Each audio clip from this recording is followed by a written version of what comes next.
Welcome to Elevating Consciousness, the podcast that brings you mind-expansive conversations into the heart of what matters most.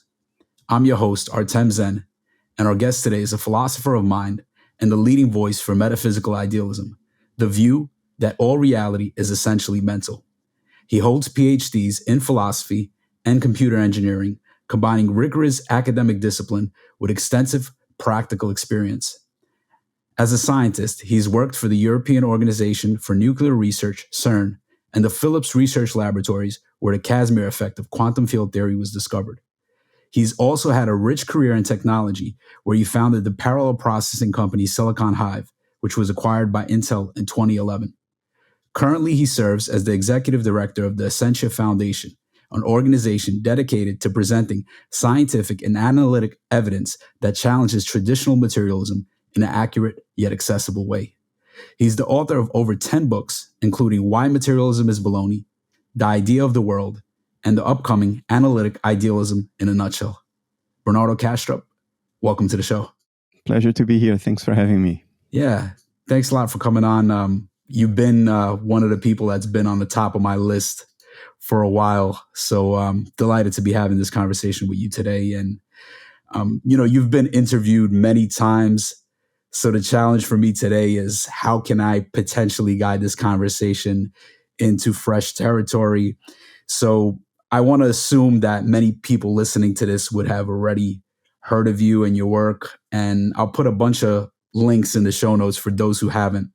I'm setting the context in this way so you don't feel like you have to necessarily start from scratch with explaining everything. With that said, I'll ask a couple of questions just to help those who may be new to your work orient a little bit. And, before we dive into idealism, I'd love to start if you could just, take us back to some of the pivotal moments in your life that you believe led to you doing the work that you're doing today. And I'm particularly interested in hearing about some of your earlier worldviews and how those shifted as certain things unfolded in your lived experience. What was pre-idealism Bernardo like? How was your experience of reality different back then? My father was my greatest influence in my childhood, and he had a very analytic, science-oriented mind and a bunch of hobbies. He built electronic stuff. He was a ham radio operator. He bred tropical fish in the aquarium. He was always involved with something very sciencey. He was an architect by education, had a private practice, and therefore a lot of time to play with things, and that enriched my childhood a lot, and gave me a sort of an orientation towards empirical science. He was interested in philosophy as well, just as I was from birth, probably. So that side of my childhood was very enriching. My mother is a Catholic. I wouldn't say she's a very active practicing Catholic, but she had a little altar in a corner of the house, which I saw. She never pushed me to go to church. I remember going to church as a kid only once to a wedding. So I didn't really have to, go to Sunday school or any of that stuff. So I don't have an axe to grind against religion. I just have that very early memory of my mother praying by the altar, which is a memory I treasure. It planted in my mind this notion that there may be something about reality that is transcendent and not immediately available to the senses, which is almost a duh, right? Because why would monkeys evolve the cognitive system to pick out everything that is salient about reality? Some things are bound to transcend our cognitive capacity and sensory capacity. We perceive what we need to survive. What doesn't have a bearing on our survival, we wouldn't have evolved to perceive. So transcendence is a very coherent idea. But later in life, I went to university very early at 17, computer engineering school first. And I became a sort of a de facto materialist. But not that I had thought it through and came to a deliberate conclusion that was the better worldview. No, it's just that the environment around me was breathing materialism. So I was a materialist sort of by reflex. But in my first job at CERN, when I was working on the data acquisition system of the Atlas detector, the calorimeter of the Atlas detector. Anyway, one of the two big experiments of the Large Hadron Collider, we had to develop computers that could, every 25 nanoseconds, take a decision about whether the experiment was seeing new physics or not. And we built that system based on sort of human understanding of physics. That's what is in use today. But on the side, we also built an AI, an artificial neural network, to do the same thing. We wanted to compare that with the intelligence of us humans as physicists. We knew what we were supposed to see. So we trained the AI on the data we had available, and lo and behold, it was just as good as a human understanding of physics to make those decisions. It wasn't used because back in the mid-90s, AIs were largely black boxes. We knew they worked, but we didn't know how, so we didn't trust them. But the seed was planted in my mind. I can build a computer system that is as intelligent as a physicist to perform certain complex tasks. What does it take to make it conscious? And I struggled with this question for a few years because whatever I thought about changing in the circuit, whatever I thought I could change, it would only have a bearing on structure and function, and it would give me no less, but also no more reason to think that it's conscious. So there was an inconsistency in my line of thinking, I realized after a couple of years, banging against that wall. So I decided to trace my steps back and find the place where I made an assumption that was unjustified and unexamined.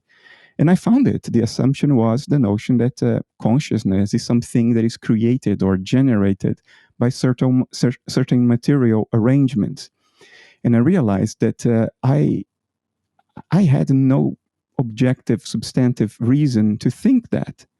On the contrary, making that assumption led to all kinds of internal contradictions. So I abandoned it. I took consciousness to be primary, something that is the first thing to exist. Everything else can be explained in terms of consciousness, not your consciousness alone, not my consciousness alone, but consciousness as a type of existent. And it all came together rather coherently. And I did that first from myself. And then after a couple of years, I figured, no, I came up with something that gives me peace of mind. Why won't I share that? And I offered it to some publishers. One of them took it up immediately, and the rest is history. Yeah. It's cool to hear that your father was an architect, because my father's also an architect. So that's all right. A little cool thing. And so I'm curious, how long ago was this shift where you feel like maybe your center of gravity was more in the materialist view, and then because I'm assuming that it was like a gradual shift that happened. It wasn't like maybe like overnight, all of a sudden like everything is just consciousness. Yeah. Now it was between 23 and 28 years old. So more than 30 years ago. Yeah. So long time with that view. Yeah. And it took me a few years to develop another worldview that passed the test of my own skepticism, my own litmus tests, because I did it for myself at first. So, yeah, maybe a final conclusion on idealism less than 30 years ago, but the shifting process more than 30 years ago. Yeah. And then it's also kind of unfolded for you, whereas it kind of started out more of an intellectual thing. And then over the years, it's kind of seeped in where it's more experiential. Yeah, it was, at first it was purely intellectual. I don't have the capacity to sort of shift my state of consciousness. My consciousness is very strongly anchored in this analytic mode, problem solving, analytic, rational, empirical oriented observation, reasoning. It's very difficult for me to shift from that baseline. For years when I was younger, I thought that everybody was like that, because you don't have insight into how other people operate. So you think everybody's like you. So I thought everybody was like me.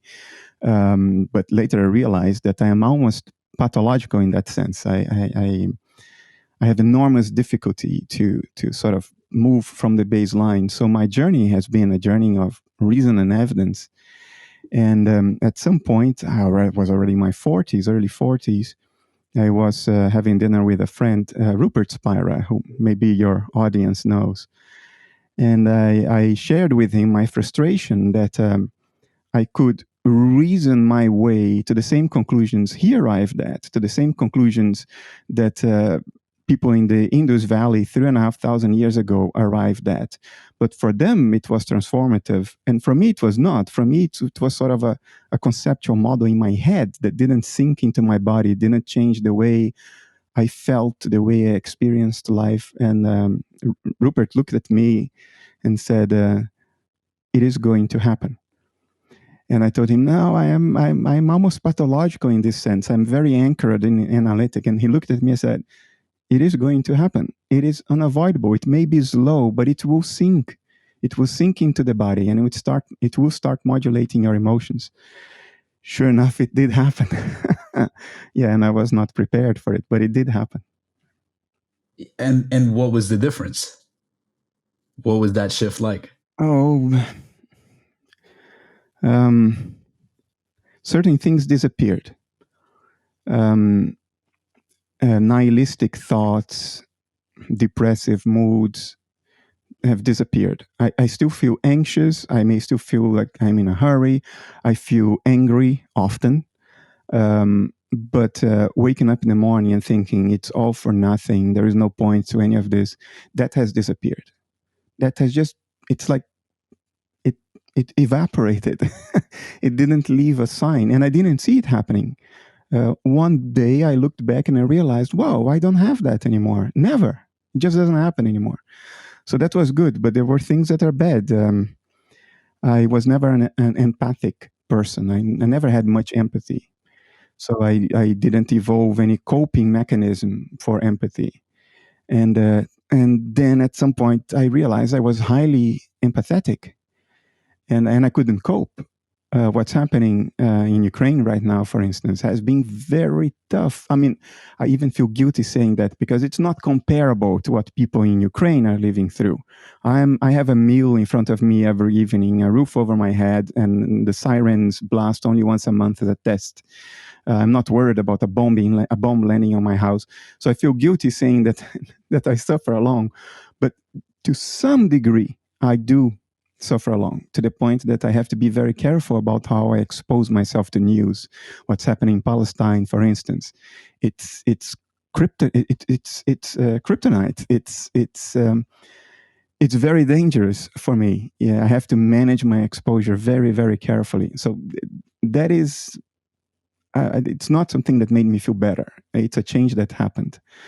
And fear of death has returned because, before I thought, just like every materialist, that once you're dead, there is nobody there to experience anything, to experience any fear, to experience any uncertainty, any phobias, any suffering, any pain.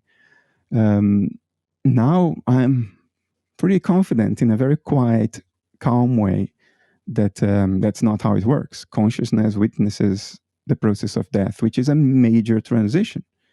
At one moment, you are here inside a body with 2 arms and 2 legs, and your references and your home and the things that make you comfortable and feel safe. And the next moment, there is no body anymore. There is no individuated consciousness. Goodness knows what I'm going to experience. So I fear that. Yeah, I fear that unknown. Yeah, I think I remember like on the Materialism Baloney, like the subtitle was something like how do you see that like death is illusion, or like get rid of the fear of death. So it's interesting that it's actually this views made you increased fear in death. Yeah, what I realized talking to people is that most people, the reason they fear death is that they fear annihilation. They fear that everything that could possibly constitute them will be gone, so they will disappear, they will vanish. I submit to you that this is an incoherent view. It's very difficult to believe in.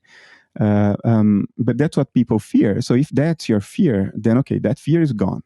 You're not, what you are is going to remain intact. Just like you remain intact when you wake up from a dream. Your dream avatar dies when you wake up. He's toast, he's gone. But nothing was lost. The dream avatar was something you were doing, and when you wake up, you're not doing it anymore. But what you are remains. Same thing, life and death. This individual thing that we are doing, we will stop doing. But what we are is that is the one that does it. And we will stop doing it. So nothing's really lost. If that's your fear, then that's good news. That's not my fear. My fear is fear of the unknown, fear of being confronted with a situation where all my references, all my comfort zone, all the things that give me comfort and reassurance, they will be gone. And I will be naked in front of a complete, utter unknown beyond the state of being human. That I find unsettling. Yeah. Yeah. So, you have many compelling arguments and ways of explaining idealism. But if you could use one analogy or metaphor to explain this position to a child, what would it be? So the idea is that there is an external world.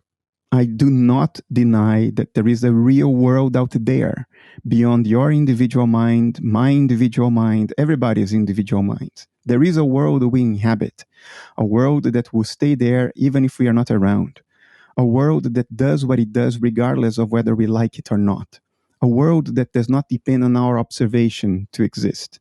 This world exists, but it too is made of mental states, just like our inner life is made of mental states.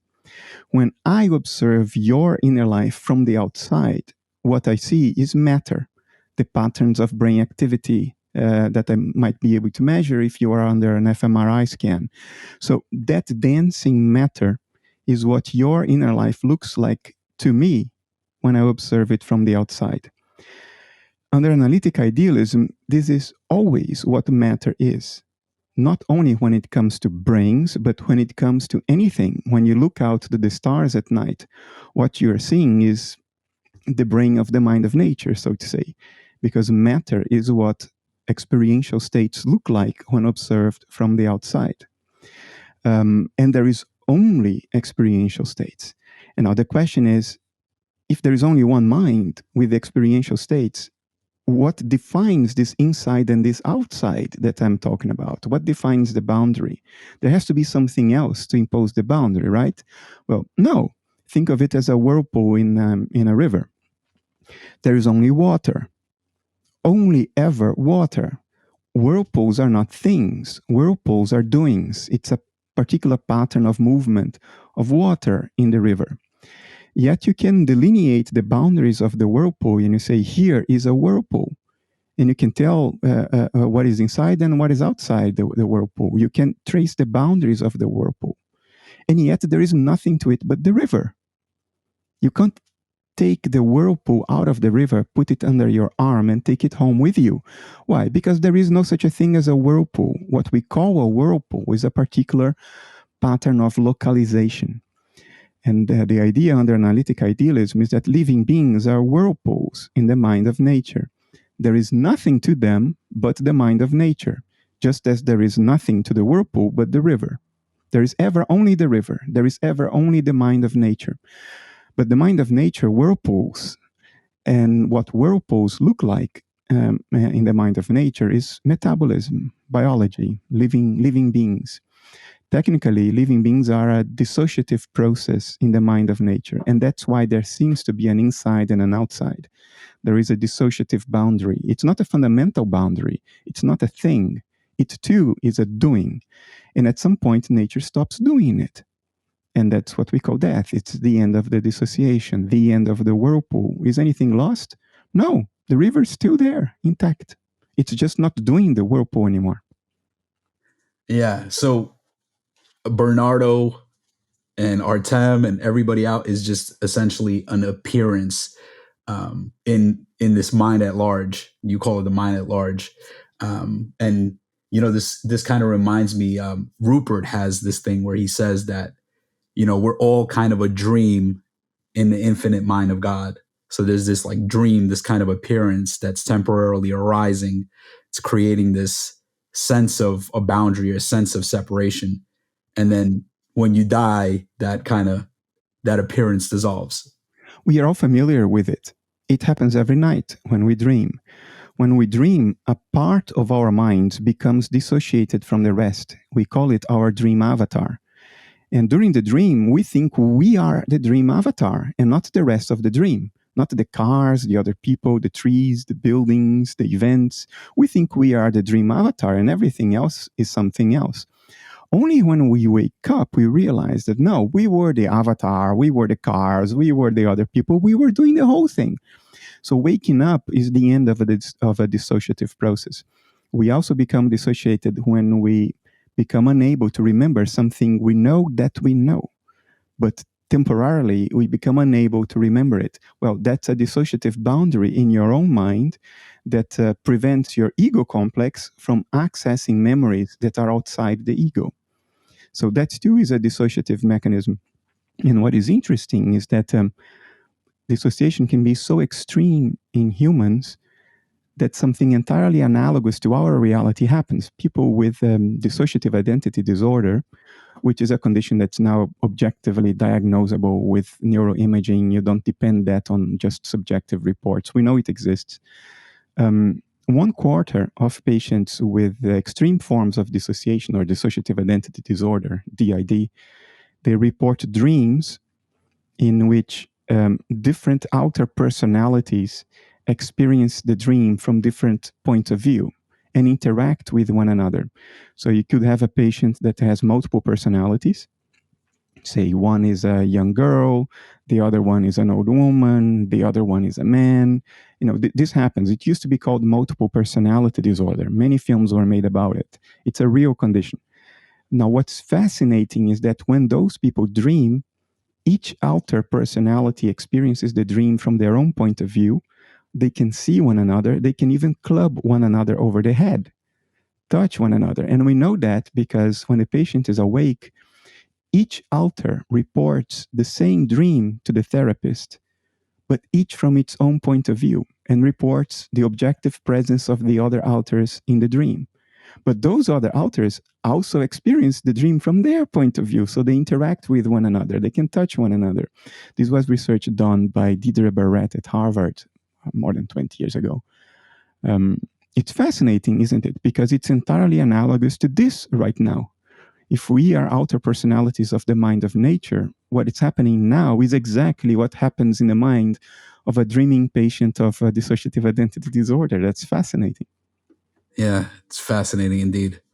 Definitely not fun to for those going through DID, but yeah, just the fact that even happens and the way that you model it is like this. That's kind of a representation on a personal level of what's happening, kind of universally for all of us. Yeah, nature tends to operate in this way, in this fractal way. So the same thing happens at different levels in a hierarchy, like a fern leaf. Yeah, there are many examples of this. yeah. So you've been in many dialogues and debates with other brilliant thinkers. What have been some of the best arguments posed against idealism? Who have been some of your strongest debate partners? Those that either shifted something in your understanding or helped you refine and strengthen your own arguments? The people who influenced me the most since I started writing, there are people who influenced me. Well, we're talking about living people, so I'm not going to mention Jung, Schopenhauer, Kant, and so living people. 2 people influenced me the most. 3. David Chalmers, with his hard problem of consciousness. Dave, he puts himself down. He says, well, I didn't do anything. I just articulated what other people were saying and things that we already know. I just sort of summarized it. But framing the problem is halfway to solving it. And Dave framed the problem precisely and succinctly. There is nothing about physical parameters in terms of which we can deduce the qualities of experience in principle. So this framing, when I read it, I recognized it. And I knew that I was not going down a rabbit hole because somebody else was there and framed it in a way that I recognized. So that was very important for me early on.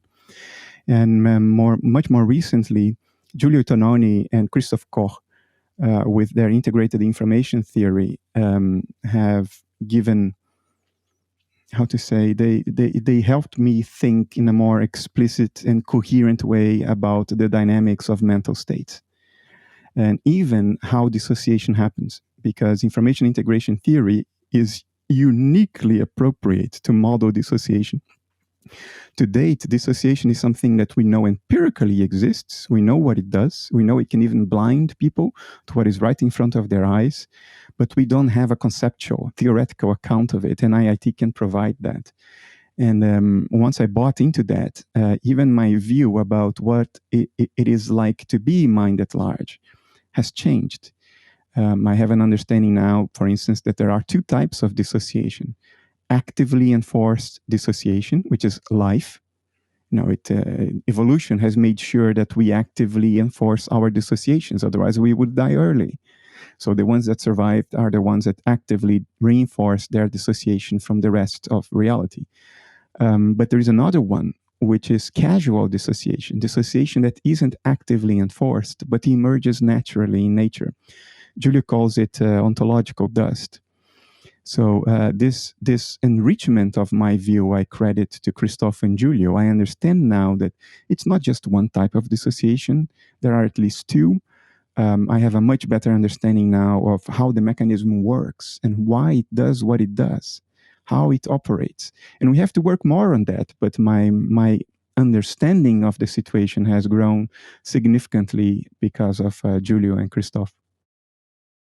Do you believe that there would be any ways that your model of idealism could potentially be scientifically tested in the future? Well, in principle, yes. But I would submit to you that the best tests have already been done. And then they do confirm idealism. Let me give you one example. It's just that the mainstream doesn't want to accept the obvious interpretation of these tests. Let me give you two examples. Under idealism, what we call matter, physical stuff, it does not have standalone existence. What we call matter is a representation, an appearance of mental states. So if there are no mental states, there is no matter. Matter doesn't stand alone, doesn't have its own existence. What has own existence are mental states, states that cannot be described solely through physical quantities. What is the length of my thought in centimeters? What is the weight of my emotion in grams? What is the angular momentum of my fantasy? You cannot describe mental states through physical quantities, but you can describe appearances, representations through physical quantities such as length, charge, momentum, speed, mass, all these good things. So what do experiments tell us? Do the elementary physical constituents of nature, such as elementary subatomic particles, do they have standalone existence? In other words, do they exist even when we are not making a measurement, when we are not making an observation? Because idealism would say physical stuff is a representation, and representations only arise when you're looking or when you're making a measurement. If you're not looking and not making a measurement, then there are only mental states, not the physical representations thereof, because those are representations that arise from measurement in order to represent the results of the measurement. Well, lo and behold, when you look at this and you do experiments, which have been done since the late 70s and have won the Nobel Prize in 2022, the result is no, there are no physical properties or physical entities when you're not making a measurement. There is no sense in saying that something physical existed prior to it being measured. Experiments contradict this. But instead of accepting it and taking it on board as evidence for analytic idealism as opposed to physicalism, what we do is we create all kinds of beyond implausible, arbitrary, and completely unsubstantiated theoretical fantasies for which there is zero empirical grounding, such as the multiverses of Everett or the hidden variables of superdeterminism, which are not even defined. We appeal to some kind of theoretical miracle, which we have absolutely zero empirical grounding to entertain as a possibility, just to avoid what the experiment, what nature is telling us, at least for the past 40 odd years, which is there are no physical entities prior to a measurement. The thing that you measure is not physical. This is not difficult to see. Physicality is what appears on a dashboard. Pretend that you are an airplane, and the airplane has sensors to measure the states of the sky outside. You also have sensors, retinas, eardrums, the outer surface of the skin, the tongue, and the lining of your nose. You make measurements on the world. Those measurements are represented to you in the form of perception, the physical world, colloquially speaking, the stuff you see, hear, touch, smell, taste. So does the airplane. The results of the measurements are presented to the pilot in the form of dashboard indicators. So the physical world is a dashboard indication. If you don't measure, the dashboard indicates nothing. In other words, if you don't measure, there are no physical things, because physical things are dashboard indications. That doesn't mean that the sky outside disappeared because you didn't measure. No, it's still there. It's just not physical. The world is mental, not physical. Physicality arises when we use our sensors to measure the mental states beyond us and represent them to ourselves in the form of perception so we can survive better. So that's one experiment. Another one is, under physicalism, brain activity generates experience. Under idealism, brain activity is what experience looks like when observed from across at least one dissociative boundary. In other words, when observed from the outside. So under idealism, brain activity is the appearance of experience. Under physicalism, brain activity is the sole cause of experience. Now, how can I distinguish this scientifically? Because in both cases, you expect to find correlations between brain activity and inner experience. Because the image of a phenomenon correlates with that which it is an image of. And the cause of a phenomenon obviously correlates with the phenomenon as well. So most of the data can be accounted by both hypotheses, but you can differentiate them in the following way. If the brain is the sole cause of experience, then there can never be anything to the qualities of experience that cannot be traced back to brain activity. Never, not once. Otherwise, you would have disembodied ghostly experience, which contradicts physicalism. So under physicalism, in all cases, every single quality of experience has to be traced back to brain dynamics. Under idealism, not, because images, although they correlate with the processes they are the image of, images don't need to be complete. You're seeing an image of me on your screen right now. It's not me on your screen. It's just pixels of your monitor. So what you're seeing is a representation of me. That representation is not complete. You don't see my back. You don't see anything below my torso. You don't see my skin behind my clothes. You don't see the details of my internal metabolism, my blood flow, temperature fluctuations. The image is not complete. It does correlate with my mental inner life. If I were very sad, you would see me cry. That's a correlation. But I may be sad and hold back such that the image doesn't betray how I'm actually feeling. Images are not complete. So the question arises, are there situations in which we cannot trace experience back to brain activity? And the answer is yes. There are multiple circumstances in which this has been shown. Famously, psychedelics can cause unfathomable experiences, incredibly rich and intense, the most intense of one's life. And all they do to your brain is reduce brain activity. They don't increase brain activity anywhere. They just reduce brain activity. Yes, there's a little more functional connectivity, but it's a very small effect. There is a small increase in entropy, but it's a very, very, very tiny effect, and it's not always there. So now you break the correlation right there. And it's not only psychedelics. Breath work, when you hyperventilate, what you do is you increase the alkalinity level of your blood because of extra oxygen. And alkalinity in the blood is toxic to brain tissue. So your brain capillaries will constrict to prevent alkaline blood from getting to your brain. That's why people pass out if they breathe too fast, if they hyperventilate. But when people do hyperventilate and they pass out, you would think they are unconscious. And no, they are tripping out of their heads. They have unfathomable experiences. Pilots undergoing G-force training when they go through G-lock, blood is drained out of their brain because of acceleration, centrifugal acceleration. They go unresponsive, but when they come around, they report, quote, memorable dreams. We've known this since 1990.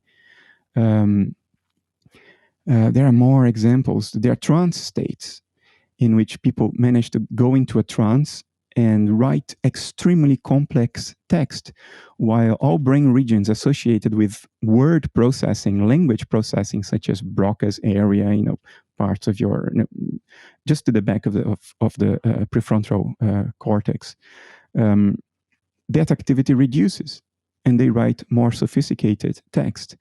While with controls, it's the opposite, of course. If you're writing complex text, brain activity in text processing areas increase, but in trance states, it doesn't, it decreases. This is an experiment also done in 2013.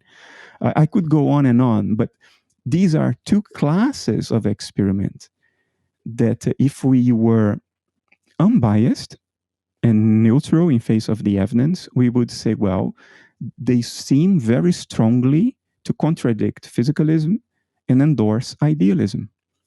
But instead of that, we come up with all kinds of extremely implausible, inflationary, empirically unsubstantiated theoretical fantasies to hold on to our favorite worldview, despite nature telling us that that's not correct. So you see that the fight we are fighting here is a cultural fight. It's not as objective as people would like to think. We've known the objective answers for decades now. We just don't want to accept them. I've always found that finding about the psychedelics interesting. That was the first time I heard about that, because I've been very interested in what happens during psychedelic states, because I've had these experiences and they are the most like profound experiences I've had. And it's really interesting that actually blood flow diminishes. Yeah, your brain goes to sleep. That makes no sense from a materialist standpoint, because you would expect that there would be increase in blood flow. I think that's really interesting. But from an idealist perspective, it's easy to understand. Yeah. If normal brain activity is partly what the dissociative process looks like, if you reduce that, then you're reducing the dissociation. And when you reduce the dissociation, the richness of experience increases. You're less dissociated from your cognitive surroundings. So idealism makes good sense of that. Physicalism has a lot of trouble. Yeah. And, I've been following your work for a while. And I think actually for me, like what really started shifting me out of the materialist view was my psychedelic experiences. So when I came across your work, it was like, oh yeah, this is all the evidence for why that view is not sustainable. But it was very easy for me to kind of accept it because I was kind of already there. But I don't think that's the case for a lot of people. Like I know that there's certain people that I can give, sit Bernardo in front of them and have you just spitting these arguments all day. And it's just so difficult for them. Like they can't understand that. Yeah. What I learned over the years is that you never convince people. You never change people's minds. Psychologically, that's not how we operate. What you do is people who are already on their own ready for the transition, they already know the answer deep inside them, but they're still struggling with giving language to it or giving themselves intellectual permission to take it seriously. But they already know, deep inside, they already know. That's where people like me can help, because we give them that intellectual permission to accept that they actually know what's going on. You never bring people to that transition point. They have to get there by themselves. And all you do is you give them permission to actually jump to the other side. That's all we ever do. Yeah, I think Ian McGilchrist, he had a quote. It was something like, people could only learn things that they already on some level understand. Already know. Very paradoxical kind of thing, but yeah, that's totally true in my experience. Yeah. So, another thing you were saying earlier was that the shift for you from materialism to idealism, it was, it kind of stepping away from a nihilistic view, like whereas before you had this sense of nihilism, and nihilism is the view that nothing has meaning. And then, on the flip side, which is often, this is kind of the religious view, is that eternalism, right? The view that everything has meaning. Um, how does idealism relate to these philosophical stances? Well, obviously, nihilism seems to dissolve. So, how does idealism think about eternalism? Is there any like correlation there? What does it say about meaning, if anything? Oh, there is a sense in which idealism makes the entire physical world meaningful in a semantic sense. Because now the physical world is not the thing in itself, it's not the end of the story. The physical world is a representation of something that lies behind it, the things that are represented. In other words, mental processes out there in nature at large. So the physical world becomes a symbol to be interpreted. Just like a pilot needs to interpret the dial indications on the dashboard, we need to interpret the physical world as if we were doing textual exegesis, as if we need to interpret the world because everything in the world is a representation of an underlying reality. Everything is a symbol; it's pointing to something. So it's meaningful in that semantic sense. It's also meaningful in a broader sense under idealism because now all the learning and maturity you've accumulated throughout your life at the cost of great suffering, once you die, death being the end of a dissociation, all that learning is now made available to nature at large instead of disappearing. So life becomes a kind of offering, a sacrificial offering to nature. What nature learns through the high level mental functions that we have evolved because we evolved on a planetary ecosystem with limited resources and all that. So we have evolved self-reflection, self-awareness, metacognition, symbolic thinking, language, reasoning, stuff that was not there in nature to begin with. We evolved that. That allows us to gather a lot of insights at the cost of great suffering. And death is when you contribute all that to nature at large, which without you wouldn't have that. So things become meaningful in a teleological sense. Your life is for something eternal. Your learnings and insights don't disappear when your body stops metabolizing. They are passed forward to a broader mind, a broader cognitive context, which does not have as many high-level functions as you do, maybe not even any, but which can certainly integrate your learnings, your experiences, and learn something about itself, because that thing is what you truly are, right? You think you're not because you're dissociated. So there are these two reasons in which idealism infuses the world and life itself with meaning figuratively in a teleological sense, things are done for a purpose, and meaning in a literal sense. What you see are just symbols. They're not the things in themselves. They're pointing to a reality behind or underneath them. Now, what I would guard against is a form of paranoia that is often associated with schizophrenia. And now I'm not, we pathologize that in our society, but when I say paranoia and schizophrenia, what I mean to say is certain areas in the natural spectrum of mentation, right, that we gave these labels to. You can become paranoid and attribute all kinds of meanings to things that are not real. Find connections that do not mean anything. You are projecting your own fantasies onto nature. So let me try to be rigorous in my statement. I am saying that everything has meaning, but not necessarily the meanings we invent and project onto life and the world.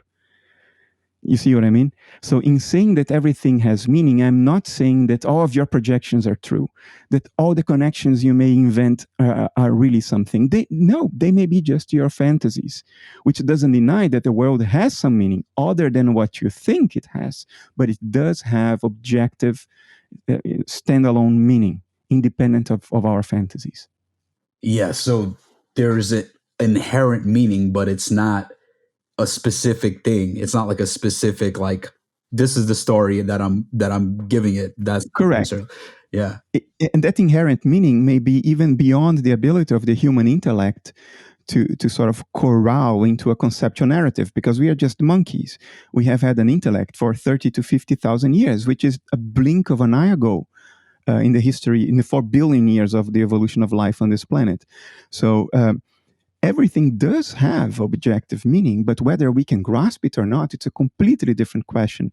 And in saying that, I'm not saying that all of our schizophrenic connections and meanings that we come up with, that they are real. No, there is a real meaning, but it's not necessarily what we imagine it to be. Yeah, it's interesting that in schizophrenia, it's like almost like a hyper meaning making. Like everything means something. There's like this ultimate conspiracy. Somebody's out to get me. Exactly. I don't want to validate that. That's what I was trying to be clear about.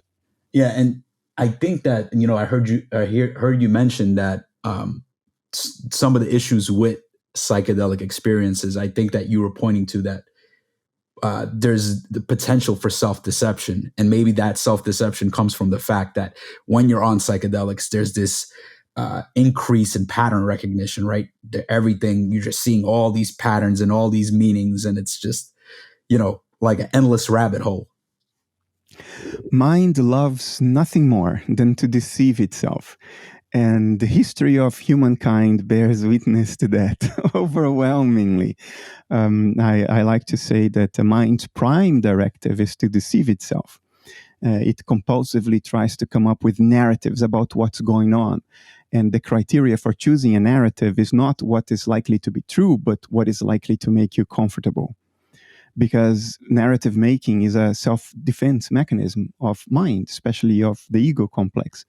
So I think we have to be careful when we have a psychedelic trip and we go to the Pleiades and we meet blue aliens and they tell us they're helping us avoid war by directing heart vibrations from the galactic center and all that. And we come back having that psychedelic gnosis and we say, therefore, that is all true. Well, here I would guard against. Psychedelic experiences are symbolic, just like the world is symbolic. The real message is not the message that it has on face value. It's something it's hinting at through symbolism. Why? Because the deeper layers of our minds, they don't speak English. They don't speak any language. They only speak imagery, symbol, which is the primordial language of mind. So we have to question what we experience and try to see it as a symbolic message as opposed to a literal message. But for me, the most important take-home message from my psychedelic trances, and I tend, but I'm not saying that everybody should do that, but I tend to not believe any one specific thing in my psychedelic trips. I don't do them anymore already for many years, but I did them in my mid-30s because I thought I write about consciousness. I would be a farce, and if I didn't do that, and what authority would I have to talk about consciousness? So I did them. I tend not to take anything literally. I tend not to believe any particular story. What I do take home is the following. Even if all of those stories were untrue, they felt more real than real. They felt more real than this right now. They were more concrete, more substantive, more plausible, more believable than this, more vivid, more persistent, consistent than this right now. Yet, I was not in the Pleiades. I was not in the center of the galaxy. I was lying down on my bed. What this proves to me is the capacity of mind to create compelling realities. In other words, I don't need to believe any one story to conclude what I just said with high confidence. Mind, independent of the world up there, mind is perfectly capable of creating extraordinarily compelling realities. So instead of saying that my psychedelic trips are objectively true, what I tend to say is this right here is like a psychedelic trip. This right here is a mental creation too. You see the movement I do. Instead of carrying reality, a literal reality, to the trip, I take the capacity of mind to create realities back to this world, to the standard waking state. For me, that's the most compelling thing about a trip. There is another one very compelling as well, which is we are not the ego. In a psychedelic trip, you can go through ego dissolution, which is like nuking the ego. Nothing is left. It just blows apart and you're sure you are dying. And sure enough, the ego is dying. But surprisingly enough, after that, there is still an experiencer, which is not individual. It's not separate from the world. It doesn't have spatial boundaries. It doesn't have a narrative of self-identity, like I was born on that date. No, it's not even human. What is left isn't even human. It's pure subjectivity. That's the other high confidence conclusion from psychedelic trips. So number one, mind can create compelling realities, more compelling than this right now. This can surely be mental. It's entirely plausible that it is. I feel it in my heart because I had psychedelic trips. And two, you are not your ego. After you take an axe to your ego or a nuclear bomb and you blow it in the middle of your ego and it's vanished, it's gone, the real you is still there. The witness, the subjectivity is still there. And it experiences all that. You aren't, have never been, and it will never be your ego. Yeah. So since we're on the topic of self-deception, this is probably a good place to ask this question. There's a well-known phenomenon called cognitive entrenchment, which is the notion that experts can easily become fixed in their ways of thinking and resistant to new ideas, methods, or perspectives. As someone who spends so much time and energy arguing for analytic idealism, do you ever feel like you get consumed or trapped by this view? How do you prevent cognitive entrenchment? You're the first one to ask me this question. You're the first one to even correctly suppose that this is something I actively do.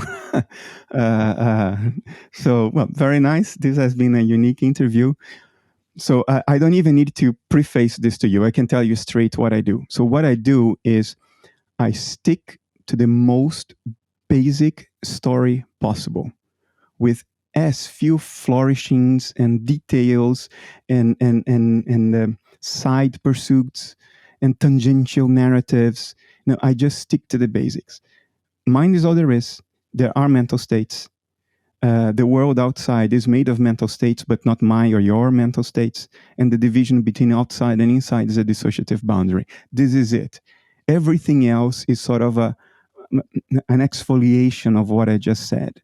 So, and I try to stick to the basics. And people like to ask me, what about reincarnation? What about psychic phenomena? What about the aliens?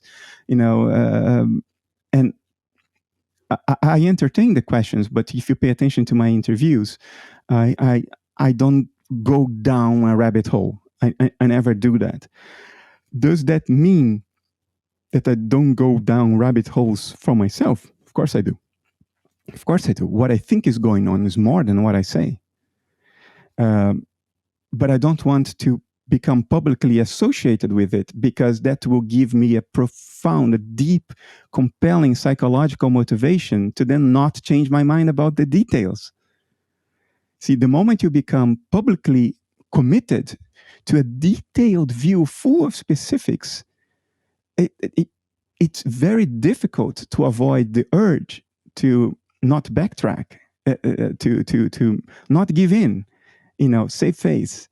So the way I go about it is what I really think when it goes down to the ultimate details, ultimate implications, and all the tangential lines, because reality cannot be as sober and simple as I communicate, right?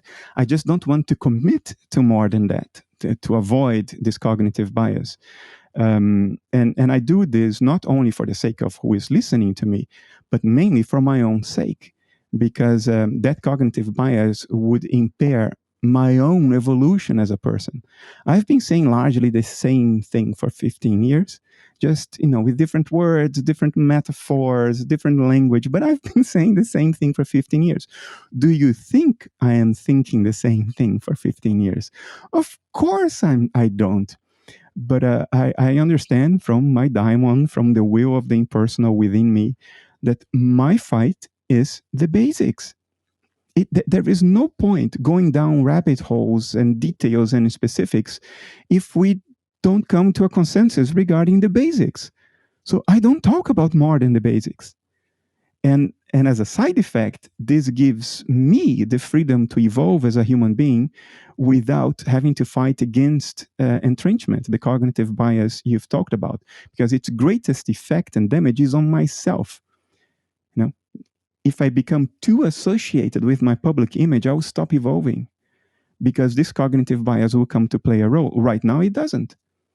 And I do sort of dip my toes on certain things, like I wrote about non-human intelligence on planet Earth earlier this year. But if you read what I wrote, it's really conservative. It's really cautious. It sticks to basics. Is that what I really think is going on? No, I think things are more complicated than that. But I don't talk about that because I want to preserve my own psychological flexibility and freedom to evolve as a human being. At the end of the day, I also have a life. It's not only about my readers, Yes, my life is largely a sacrifice, but I also want to evolve. It's part of what nature wants to do through me, is to evolve.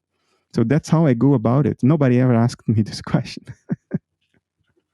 So what I say is what I consider to be safe, generic and basic enough to be safe. I think a lot of people wouldn't agree that what you're saying is safe, but or basic. But yeah, it's interesting. I don't think I've thought about this before, but the fact that when you vocalize something into the public, it's like there's You something become committed. social dynamic where it's like you start now. There's like an identity that becomes around that, and it's interesting because recently I heard somebody say something like, "Oh, why don't more people, more leaders, like speak out about like political or societal issues?" And I can see how not speaking on certain things that gives you the flexibility, like to have changing opinions and be more flexible to reality as it unfolds. Whereas like kind of stepping out and like taking a stand, then it becomes difficult to. And it's also a matter of preserving one's legacy. If I go too much down certain specifics and details and go down a rabbit hole publicly, if 2 years on I change my mind, then I have to undo that work. I have to go back and say, no, people, wait a moment, don't buy that book anymore. Don't read that essay. I changed my mind. Read this instead. There are people who do that. There is one I know who really does that all the time. I don't think it helps with one's legacy. I think what you really put on the record should be things that, of course, you're not certain about. Monkeys are never certain about anything. It's ridiculous to think monkeys can be certain of ultimate truths. But it's those things that you have contemplated thoroughly enough for long enough that you confronted with litmus tests of many kinds frequently enough that you think, no, here I am on more or less solid ground. That's what you put on the record. And that's how you create a solid legacy. Because if you're coming back on your word all the time, at some point your readers throw their arms up and say, yeah, I know, make up your mind, and 20 years from now, tell me something. But while you're instilling that flux, that flow, why will I read you? You don't know, you yourself don't know what you're talking about. So it doesn't help the cultural discourse if we publish drafts, if you know what I mean. If we publish work in progress, we have to achieve a certain level of confidence and stability. We have to have toyed around with certain ideas in our minds for long enough and realize that, well, it's been several years, I've done this, done that, this litmus test, that litmus test, talked to this many people, and I still think that it has survived. Okay, now I put it on the record. So the book I'm writing right now about Western identity and living with a diamond, it's stuff that has been on my mind for 25 years, uh, um, more, 35 years since I was a teenager, and which has been stable now for almost 10. So now I feel that if I publish it now, it will not happen that 2 years from now I'll go to my publishers and say, "Oh, withdraw the book, or let's do another edition. Let's kill the previous ones." That's how I go about things. Yeah. If only I every, may be wrong, but at least I'm not so wrong that 2 years down the road I will disown everything I said. yeah, if only everybody had that criteria before they speak. I think like I know I get excited very easily. So like I could read a book and be like, oh, this book is great. And then like a year down the line, it's like, it wasn't that great, you know? Yeah, you can't wait forever for absolute certainty. Otherwise, you write your book the day of your death. But finding a balance, I think, is important for the cultural dialogue and for one's own flexibility for maturing. So Carl Jung once said, if man knows more than others, he becomes lonely.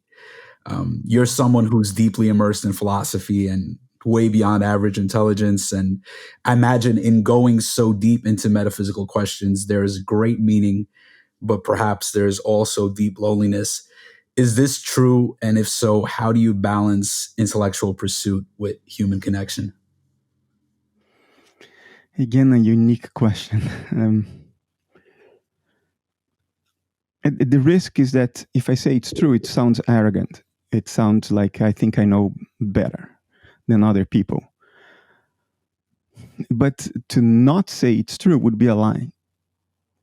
And how do I sincerely do not think that I am the a member of the Ubermensch species, that I am at the top of the plateau and everybody else is ignorant. I don't think that at all. I am humbled by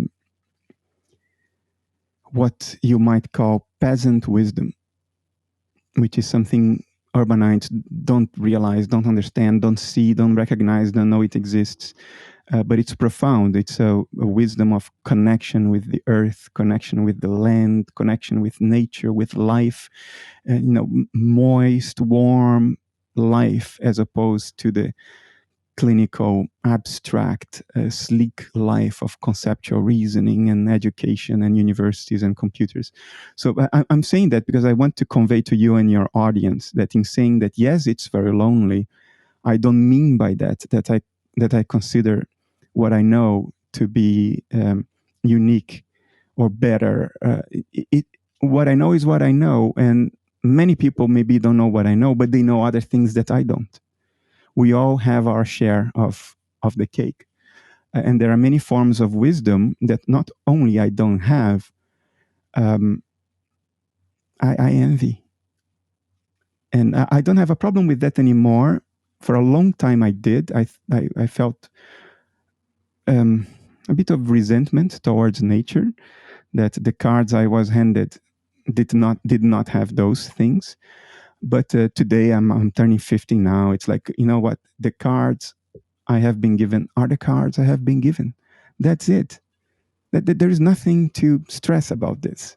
I have my cards and I play them the best I can. That's all I can do. I'm not going to resent that I don't have certain cards, but I'm keenly aware that I don't have certain very important cards. So with all this disclaimer behind us, when it comes to metaphysics, ontology, it is very lonely, because there are things that, although you're not sure you do know that many people who disagree with you or don't see it do so because they haven't looked deeply enough, that they believe what they believe for the wrong reasons, because they don't examine their assumptions, or because they have certain kinds of cognitive biases, such as entrenchment. Like there are many other cognitive biases. You come to a point where you can use your own personal history, your own errors, your own shortcomings, and you can use that to detect when others are going through the same things. And in my particular specialization, ontology, the nature of reality. I'm not talking about poetry. I'm not talking about art. I'm not talking about earthly wisdom. I'm not talking about enlightenment. I'm at the bottom of the pack in all those things. But when it comes to analytic ontology, it is very lonely. Yeah. And for a while, I had a lot of difficulty with it because you find yourself in a position where nobody can reassure you. And you don't want to be in that position. You don't want to be the person who reassures, but never gets reassurance, because I have my moments of despair too. And then nobody can reassure you. Because, even if you convince yourself that, no, I'm just a monkey, what do I know? You can't avoid but know that these other people that might otherwise reassure you, they just haven't seen certain things yet. They're just biased, or no. So you can't mobilize that emotional commitment to somebody else's reassurance. It becomes impossible. Even if you don't want to believe that, it becomes impossible to receive reassurance from other people when it comes to issues like, what about the meaning of life and death, and the purpose of it all? Then it's very bloody lonely, and it's tough. I maybe I can share more with you so people understand where I'm coming from. My father was my hero. He was the Superman. He died. I was 12 years old, so I never got to see his weaknesses, his failings. For me, he knew everything, and he was all powerful, and he had all the answers. And for me, that gave me tremendous reassurance in my youth. My father was my rock, my safe harbor. It was the oracle, the point of certainty, the absolute reassurance. And then he died. I was 12, and nobody in my family could play that role, not remotely. And so my early years were characterized by this desperate need for external reassurance, which I never found. But always tried to. My first boss was a German called Rudi Bock, a well-known physicist. He died in 2001. He was my father figure. So, you find yourself looking for father figures, for reassurance from the outside. And you don't want to believe that you will never get that it's completely impossible. You want to be people around you who know more, who are more powerful in some way, and therefore can come to your aid. And when you get to a point where you realize that is never going to happen, the child in me despairs. I never thought that I would ever find myself in the position of giving people metaphysical reassurance. It's like, it blows my mind. I never saw this coming. I never intended this. This was not something I would have come up with. But it happened. Nature did that through me. Now I'm almost 50. I accept that now. It is what it is. I don't get to choose. My life is not about me. My life is about nature. I am a segment of nature. I'm not something separate. So of course it's not about me. So I will express what nature wants to express through me. And if part of that is I have to play the role of a receptacle of projections, then I have to do that. Because if I try to deny that, it works the other way around. And then people really start projecting on you. They start thinking, oh, look how humble he is. He's the real deal. It just backfires, galactically.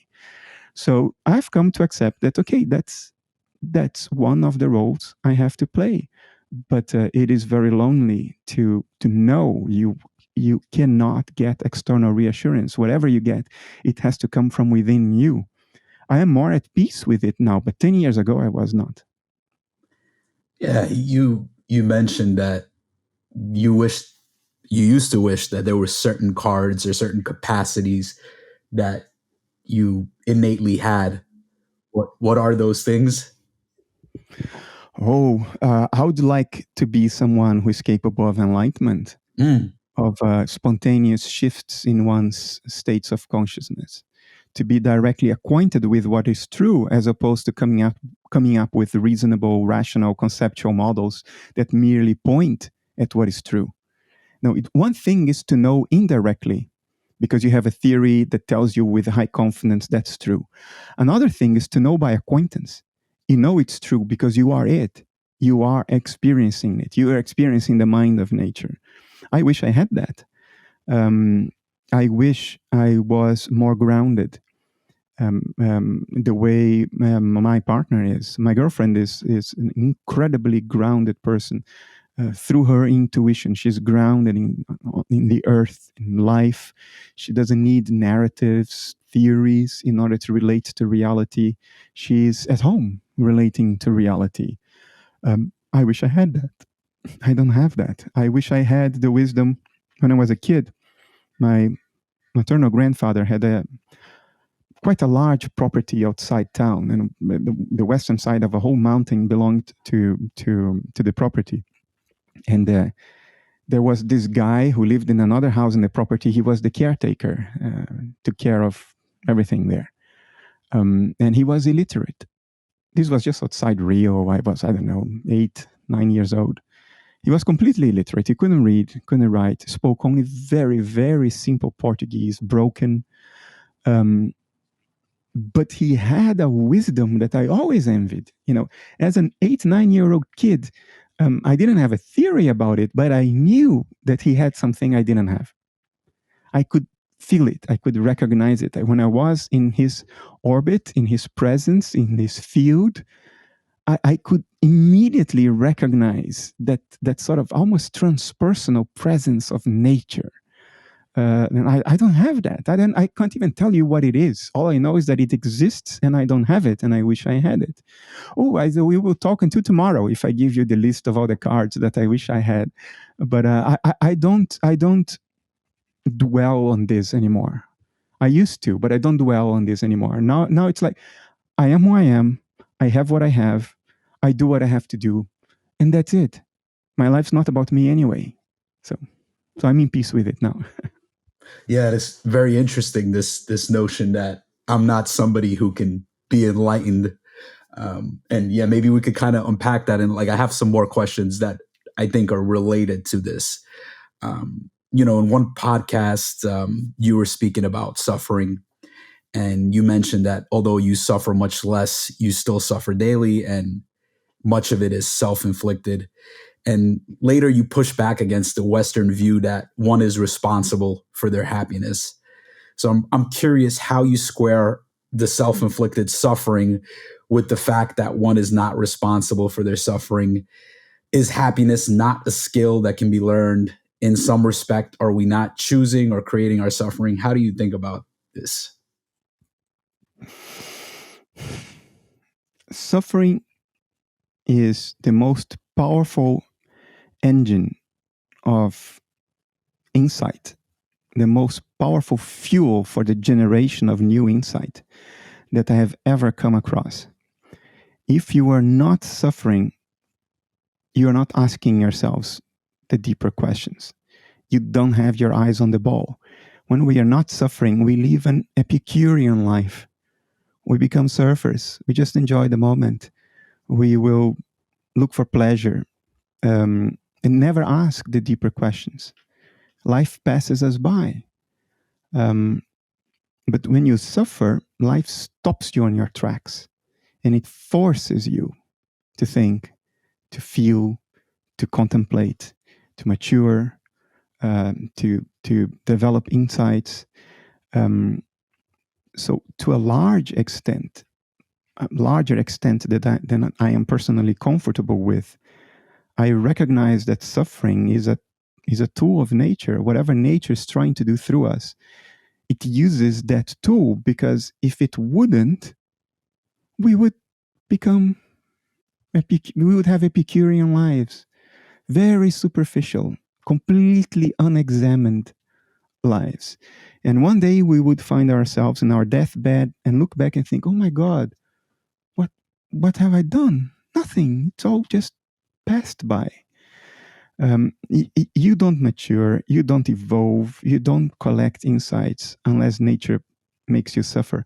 And sometimes the way nature makes you suffer is self-suffering. Nature operates through you yourself, or something transpersonal in you puts you through that.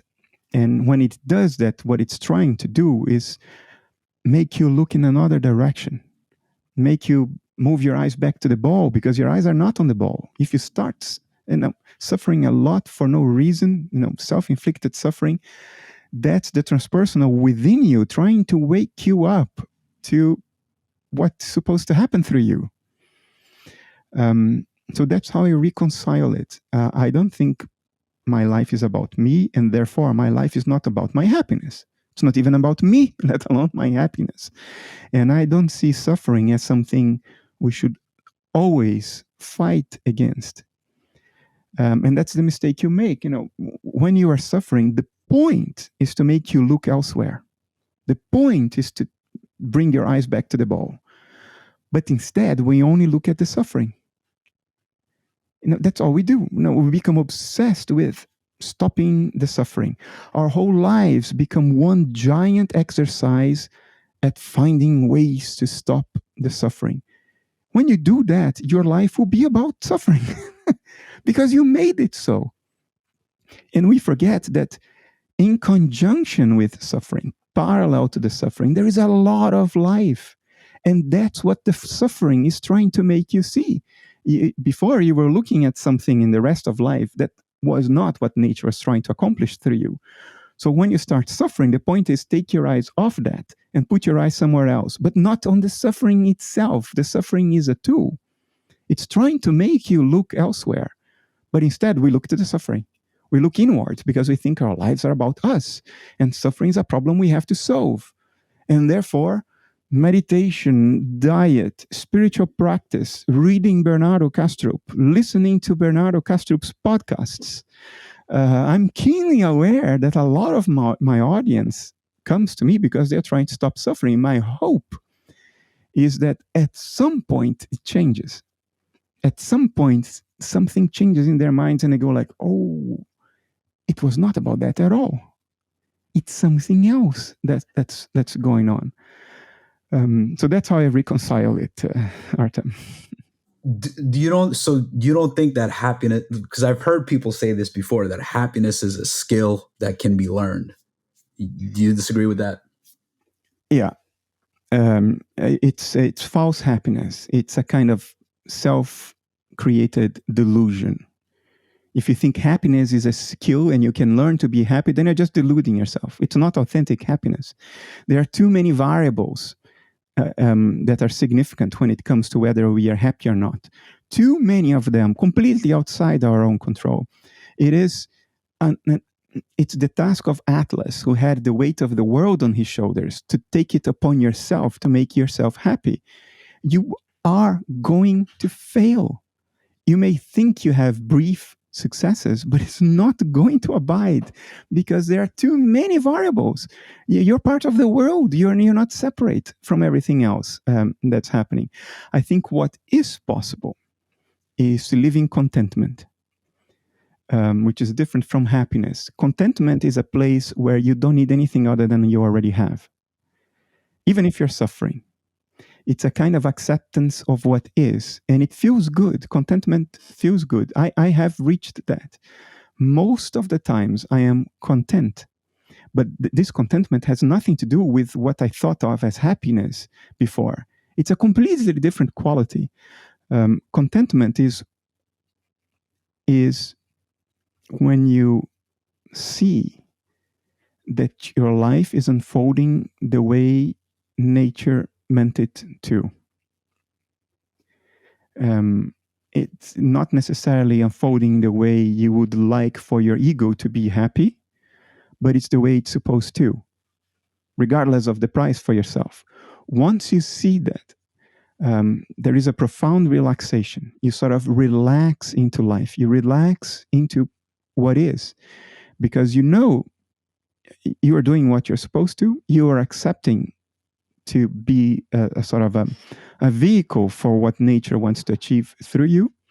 You know that that's the best you can possibly do, and you're already open to it, you're not resisting it, you're not fighting against it, then you are content, even in the midst of tragedy and suffering, which I'm not minimizing. Suffering is horrible. If I'm suffering, I have the tendency to oppose it with all my forces. But even then, there is a nuanced, subtle part of you in the back of your mind who says, "It's okay. It's the way it's supposed to unfold. Don't resist it." And to not resist suffering, you need to allow yourself to suffer, which amazingly is the way to contentment. Because if you resist suffering, you multiply the suffering by tenfold. Then you really suffer like a dog. But if you don't resist it, yes, you suffer, but you suffer in contentment. It's a different quality. And it took me 50 years to get there. Yeah. So the way I think about happiness is I equate happiness with contentment. So there might be like, people use different words. And I think Rupert Spira, he says happiness is our true nature. And I don't know if he's also thinking about happiness as contentment. Yeah, he Peace. does. Yeah. So Yes. I see it in that way. But there's a couple of more pieces there. And I also wonder if these are just semantic things, but it seems to me that suffering is in fact produced by resistance. And this is also the view that meditation adept Shinzen Young has. And I know you were in conversation with him. I seen a podcast, and he has this formula that pain times resistance equals suffering. So if there is zero resistance, there is zero suffering from that view. You speak about going through this shift in the last few years where you've come to a place of non-resistance, yet you claim there's still suffering. How could there be suffering if there's no resistance? I'm curious. I'm really curious how you think about these. Well, I don't think the equation is correct. Oh, okay. That's how we reconcile it. I think there is natural suffering. If you lose a loved one, even if you don't resist it, you accept the person is gone. It's not going to come back. You still suffer. Uh, to deny that is, even if you don't resist it, you still suffer because it's natural. It's part of nature. It's how the human psyche is put together. I think it is presumptuous to think you can bypass that or you can avoid that which is natural. Uh, what you can do is avoid brooding. Brooding compounds suffering. It brings attention to suffering, amplifies it, makes it multi-layered. Now, that you can avoid. But if you don't resist, you have just pain and no suffering. I don't think life works like that. And I don't think it should work like that, because if it were true, you would not get out of bed in the morning and you would have no impetus. You would never be forced to confront the big questions. You would not even seek the spiritual path because you're not suffering, no resistance, no suffering. Why are you going to the enlightened master? What are you trying to achieve? Know what I mean? So no, I think, yes, brooding compounds suffering, resistance compounds suffering, but with zero resistance, there is natural suffering. Many things in nature make us suffer.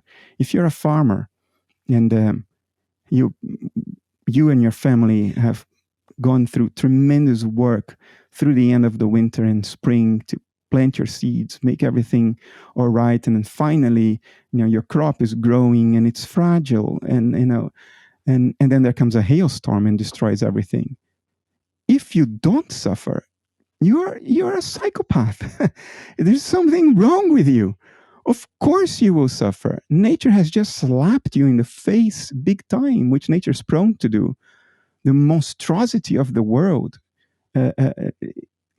inevitably leads to suffering, very natural suffering, independent of your resistance. And there's nothing wrong with that. And if you know that there is nothing wrong with that, then contentment comes in the company of suffering. That's what I'm trying to express. There is contentment in the face of suffering. As a farmer, you can go, I did everything I could. I did what nature expected of me. This hailstorm is not under my control. And yes, I suffer because, my life will become a lot harder now. But it is how it is. Maybe it happened because I need to confront certain questions that I was not paying attention to before. And we go on. That's life. It has suffering. It's natural. It's unnatural to be happy all the time. Who came up with this rotten idea? I mean, you have to be so disconnected from nature to think that you can be happy all the time and never suffer, to think that there is some kind of alchemical formula, some kind of recipe, the 7 steps to eliminating suffering. It's absolutely unnatural. What you can do is eliminate brooding and suffering, unnecessary suffering amplification. But suffering is normal. It's part of life. It's part of nature. It has its uses. It's a good tool. We would like it not to be there because we are deluded, egoic idiots. But nature wants it to be there. It's extraordinarily useful. I would not have written a single book if I didn't suffer. I would be building nice computers to this day and nothing else, having fun. And diving, which I love to do. I would be just diving, hiking in the mountains, and building fun computers, designing fun computers. Now, that's not what nature wanted to do through me. So how does it make me comply with its plan? It makes me suffer, gives me anxiety, gives me frustration. And these things force me to correct my course. They are part of my inner compass. If there are too many days I wake up and I'm not feeling good about what I'm about to do, then okay, that's suffering, right? So suffering is the compass telling you you're going the wrong direction because your natural path is more or less effortless. When you are on the path that nature wants to express through you, doors tend to open, things tend to be easy. When things are getting very difficult and you're suffering a lot, that's nature telling you, no, that's not the path of least resistance. That's not what you're trying to do here. No, but we fight against it. And the image I have is, I have this apple tree every spring around this time of the year, a couple of weeks earlier. It's covered in white blossoms. And I have this image that one of those blossoms concludes that its life is about it. A very neurotic blossom and completely deranged. Of course, its life is not about it. Its purpose is to attract a bee, to pollinate a seed, so the blossom dies in order to create a fruit. So the fruit can fall to the ground and a new apple tree arise. So life can go on. That's what it's meant to do. But it thinks that its life is about it. So the blossom never wants to die in late spring. It wants to stay alive. Well, if they would get it their way, apple trees would disappear in one generation. So if Bernardo got it his way, to build fun computers, dive and hike in the mountains, something would stop. Something that nature wants to do wouldn't happen. So I think we live such unnatural lives in the West, and the West now is across the world. We contaminated everybody. We live such unnatural lives in the West that suffering has also become unnaturally high. And therefore, we have now mobilized all of our energies to stop suffering. But in the process of doing that, we forget to live. Because life is not about your attempt to stop suffering. If that's what you choose to do, you will not live. All the rest of life will pass you by. You will not even notice. You will not notice all the wonderful things that are happening while you are suffering, happening to you while you are suffering. You will not notice the value of your suffering in triggering your mind towards greater depth and insight. Because you are trying to stop the suffering instead of looking where the suffering wants you to look. Instead of seeing what the suffering is trying to show you. You're so self-absorbed in the need to stop the suffering because of our unnatural lives that now everything has become about us. All apple tree blossoms now think that their lives are about them and none of them wants to die. So no more apples, no more seeds, no more apple trees. That's our dilemma. It's profoundly neurotic and unnatural. And we turned Eastern philosophy into sedative. We're not trying to be enlightened. Maybe some are, but the vast majority of people I see are not trying to be enlightened. What they are trying to do is to stop suffering. And therefore, spirituality becomes spiritual bypass, which is equally unnatural. It's not the point. It's not the point of Eastern spirituality. It's our misunderstanding of Eastern spirituality. These guys have been on it for 1,000 years longer than we do. They know a thing or more better than we do. But we do have our own path, which is not theirs. We have our own path. And I think the Western path is to engage with life, not to try to run away from it in a form of spiritual bypassing, in the hope that suffering will stop. Well, kill yourself then. Well, not even that will stop your suffering. Yeah, Under analytic idealism. Not from the idealist view. The way to go, I think, for the Western mind is to engage with the world in a manner that is natural, in a manner that creates space for contentment and suffering, in a manner that honors nature, including the part of nature that causes suffering.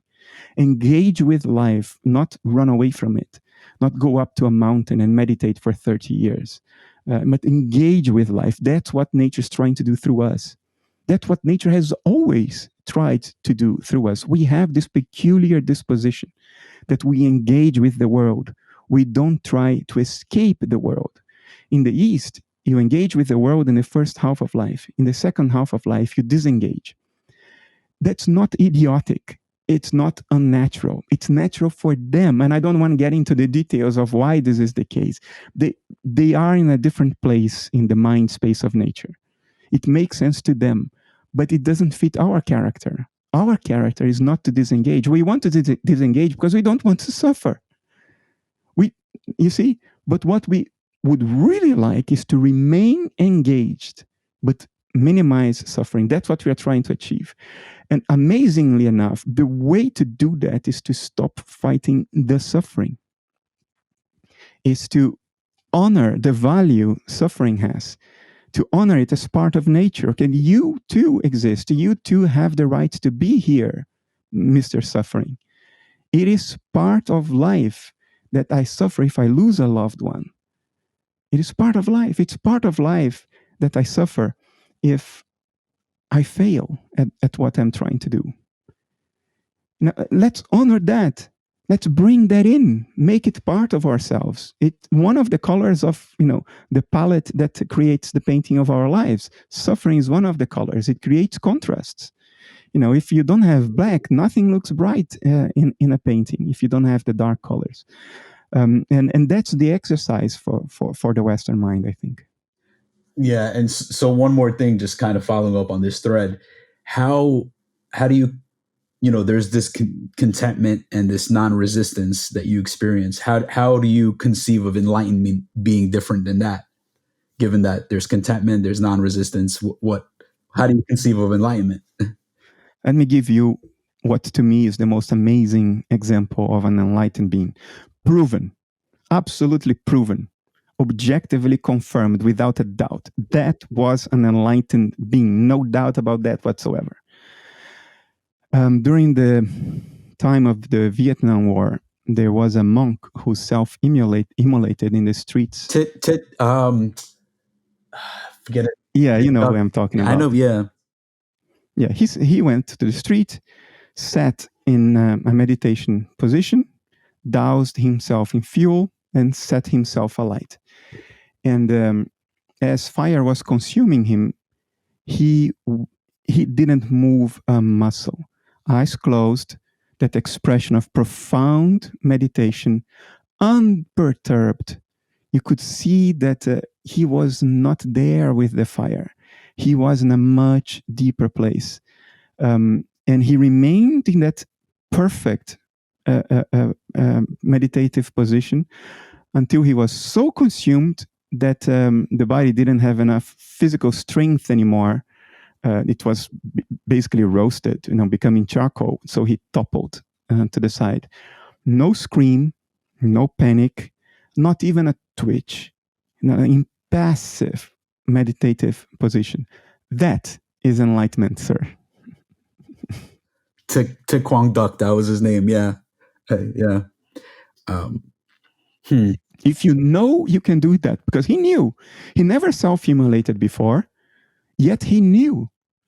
He knew that it wouldn't faze him.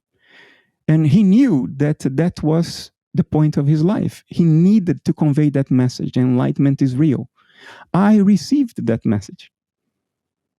I was born a few years after he did that. I received that message loud and clear. Enlightenment is real. It exists. It may not be part of the people you think are enlightened. Maybe the ones that are truly enlightened you never heard of. Maybe they are just selling cigarettes on the street like Nisargadatta Maharaj used to do. But such a thing as enlightenment exists. And not only do I not have it, I'm sure I'm incapable of it. It's not in my cards. So how is the sacrifice that you've gone through to create all the books and all the things you've done, does that not equate to the suffering that he went through in burning his body because he ended his life? I guess it's a more extreme kind of thing. Well, you gotta acknowledge that it's a very different thing. There is no parameter of comparison between my neurotic suffering and what that guy did. In the West, we have another example in our mythology, Jesus. Same thing. The crowning of his life was his torturing death. And he died the moment he said, "It is accomplished." That's enlightenment. When you go straight into the jaws of a horrible death, knowing that that's what nature wants to achieve through you, and you do it, and you maintain your composure. That's enlightenment in the sense that you are so acquainted with the true nature of reality, with the true fact that you are not that person who is going to burn down. You are not that. You are the thing that is doing that person. You're so well acquainted with that. It's so much your lived, breathing reality. It's so obvious, so present, so concrete that you self-immolate or you go voluntarily to the cross. I don't have that. I think I know what reality is, but I'm not so deeply acquainted with it that I'm going to self-immolate. Even if I thought this is what nature wants to do through me, I would resist that. Maybe I would even set myself alight, but then I would kick and scream. I would run like a headless chicken and pray to God to pass this chalice. I don't want to drink from it. But such a thing as enlightenment surely exists. That guy has proven it for the entirety of history. There is no doubt. The jury is back and the verdict is unanimous. It exists. It's just that it's beyond me. Bernardo, what makes you most angry about society today?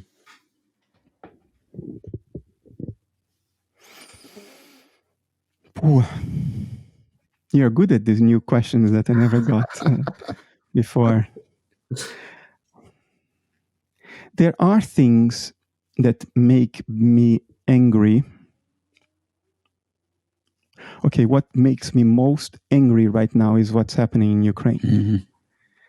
So I don't think there is any group of people I am more angry at right now than Russians. And I'm keenly aware that this shouldn't be generalized. I was married to a Russian for 15 years. I have family in Russia who I still consider to be my family. I have tremendous love for Russia. But you ask me what makes me angry right now. What makes me angry right now is what the Russian government and military are doing, and the fact that the Russian population, by and large, is not fighting against it. That makes me very angry right now. I was very angry with what Hamas did on October 7th. And I'm almost more angry now with what Israel is doing in Palestine. I understand how suffering can lead to that. But at some point, our humanity has to kick back in. We have to stop being monsters, regardless of what was done to us. and that Netanyahu is not letting that coin fall angers me. So this is angry, but there are many things, anger. There are many things that worry me, and they're completely different things. But I do feel great anger, especially for what's happening in Ukraine, because the volume is bigger and it's closer to me. And I'm ashamed to confess that. Why would I be less angry about what's happening to Palestinians? They're just a little bit further away. And so, yes, I agree. I shouldn't have this distinction in my mind. But that's how I feel, and I'm fallible. I'm very angry about what's happening in Palestine, but I'm even angrier with what's happening in Ukraine because I feel it's closer to me, and I'm ashamed of this feeling. But I'm not going to lie to you and say that it's not there. It's there. Now, I can hop into a car in 18 hours. I can be at the front line. Every day at night, I go to bed with that thought in my mind. These are people that have a house just like me, have a job just like I do. Go through life with the same values that I do. And now there are bombs falling on their heads because of a criminal, mafia-driven, heinous regime and a population that is not rising against it. I feel angry about it. And what are you worried about? Because you said there's a lot of things you're worried about. Yeah.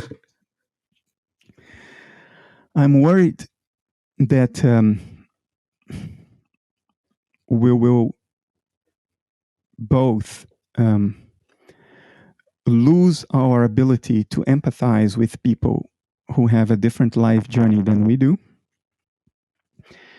and that we will give up on the concept of truth. Because social media has amplified so much opinions and theories. All opinions and all theories now, and it's a cacophony of opinions and theories out there on social media. We are not discriminating them. What we are tending to do now, I notice it in society, is we are tending to throw our arms up and say, well, I can't discern wheat from chaff anyway. I can't tell what's true and what's not. Therefore, nothing's true. This is exactly what Russian propaganda tries to achieve. The Kremlin propaganda is not Soviet propaganda. Soviet propaganda was, we will give you an alternative reality. And that reality you should believe to be true. What the Kremlin does is, we'll tell you A, then 2 hours later we'll tell you B, and then we'll go back to A, and then we say, no, actually it's C, and it will make you throw your arms up and say there is no truth, or at least it's impossible for me to ever know the truth. And that will cause social disengagement, which is exactly what's happening in Russia. People think they cannot know what the truth is of what's happening in Ukraine, so there's nothing to resist. There's nothing to fight against. There's nothing to try to stop. And by the time they realize what's going on, they are already in the trenches, in the meat waves. It's too late then. I mean, it's heinous. Let's set the suffering of the Ukrainians aside, but it's heinous what the Russian government is doing to Russian men. They're considering them like cattle, like disposable. They are more. It's better to have a Russian die and make the Ukrainians spend 3 rounds of ammunition than to not do so. And why is that happening? Why is a people accepting that? Well, because we are losing our connection with the very idea of truth. We are giving up on the possibility of learning what is true, because there is so much falsehood. We are now concluding that it's all false. That's how governments demobilize a population. A population becomes like sheep.